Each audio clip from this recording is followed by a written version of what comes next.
As chairman of the Republican Governors Association, he campaigned for most of the GOP winners. Governor, welcome. Now, if I was head of the Republican Governors Association, and I, in fact, had seen this kind of victory, and I was thinking about all those people that I'd helped, I'd be feeling really good this morning. So good morning, Charlie. Can we call this a victory lap? You certainly can call it an acknowledgement of a lot of hard work by a lot of great governors. So what's the biggest and the sweetest victory for you personally, where you... Paul LePage getting reelected in Maine. Paul LePage is just one of the most decent, honorable people I've ever met. Wears his heart on his sleeve, loves his state, has an amazing personal story. And on the incumbent side, I think Paul LePage is the sweetest one. And you know, to win in Massachusetts, Maryland, and Illinois last night, it's a good night for a blue state governor as chairman of the RGA. So what do you want the Republican senators to say and do today? What do you want them to accomplish to set the right tone for the next 2 years? Well, listen, for Republican governors, it's just about doing your job. And I think that's what you saw, Charlie, across the country. You know, Scott Walker being affirmed in Wisconsin, Rick Snyder being affirmed in Michigan, Rick Scott being affirmed in Florida, Sam Brown back in Kansas. These are folks who just went about doing their jobs. And I think that's what the American people are so hungry for. I saw it when I traveled to 37 states. There's a lot of anxiety in the country. You know what was really interesting that happened in the governor's race is actually you had a pretty tough map facing you. It's not like the Senate races where Democrats were trying to get reelected in states that Romney had won by double digits. We knew Republicans were going to win. We didn't know how big. But in the governor's races, it was actually an uphill battle for you guys. It sure was. Listen, we were defending 2/3 of the seats, 22 of 36. And in 9 of the states, President Obama had won them twice. So, you know, we went into it thinking if we have 26, 27 governors after the evening, not 31, 32 like we're going to have now. We didn't see President Obama campaign in many states. He did campaign in the state of Maryland. Michelle Obama was there on Monday. That surprised everybody on election night. Yeah, well, listen, Larry Hogan ran a great race.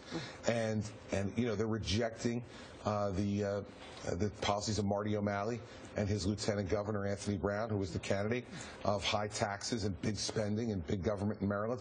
And even for Maryland, it got to be too much. That's quite an accomplishment by Marty O'Malley and Anthony Brown to make it too much for Maryland. In a pretty reliably Democratic state. Incredibly reliable Democratic state. I mean, you know, it's one of those states. I mean, you think about it, there's only been 2 Republican governors in the last years. You know, Spiro Agnew and Bob Ehrlich. Back to the Senate. What do you want Mitch McConnell to do? Because as you suggested, this was a protest not against, also about the president, but more about the country and people feeling left out. What can the Republicans in the Senate do for those people today? We need to get things done, Charlie, and put things on the president's desk and make the president make some decisions. You know, Harry Reid's protected the president for the last number of years. Any of the real tough issues have never made it to the president's desk because they went to the Senate to die. And I think that won't happen now. We need to pass tax reform. We need to have a national energy policy. We need to do things that are going to help to make jobs grow in this country and have people prosper. The anxiety they feel is not only anxiety from foreign problems, but also economic anxiety. I think that's what the Senate can do. Work with the House, get things done, put them on the president's desk, and then the president has to be the decider.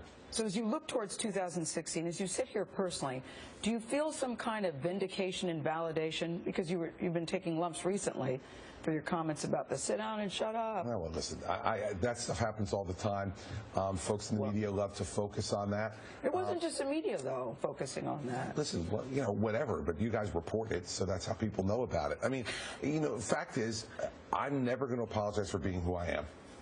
And if somebody stands up for 2 minutes, holding up a sign, yelling over me, there eventually is going to be a time where I'm going to say, okay, you want to give it, you're going to get it.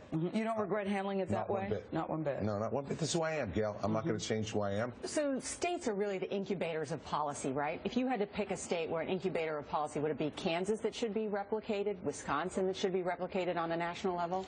You know, Nora, it's an amalgam. It really is. I don't think you look at any one. Look at what John Kasich did in Ohio last night. I mean, that's an extraordinary win. And John Kasich is a really compassionate guy who I think has put forward some very forward-thinking in Ohio. So, people haven't noticed Ohio as much last night because it was such a big win, but that's a great job by John Kasich and an affirmation of his policy. So I think it's an amalgam of all those states. If you run for president, you're going to face some pretty popular Republicans from Midwestern states. No one knows who's going to run, and I don't think anybody's made up their mind yet. At least not a lot of Republican governors got up this morning and said, That's right. I wonder how I might become president. I made some new friends on the road. I'm feeling pretty good about myself. Can I ask you about the exit polls? Because we did ask, since we were talking to so many voters, we did ask who would be a good choice for president, and we asked them individually, and of them, Hillary Clinton, 42%, and this was a pretty Republican electorate, said she would be a good president. 28% said Jeb Bush. 24% said Chris Christie. Good for that 24%, I guess. We'll all go out and have dinner together.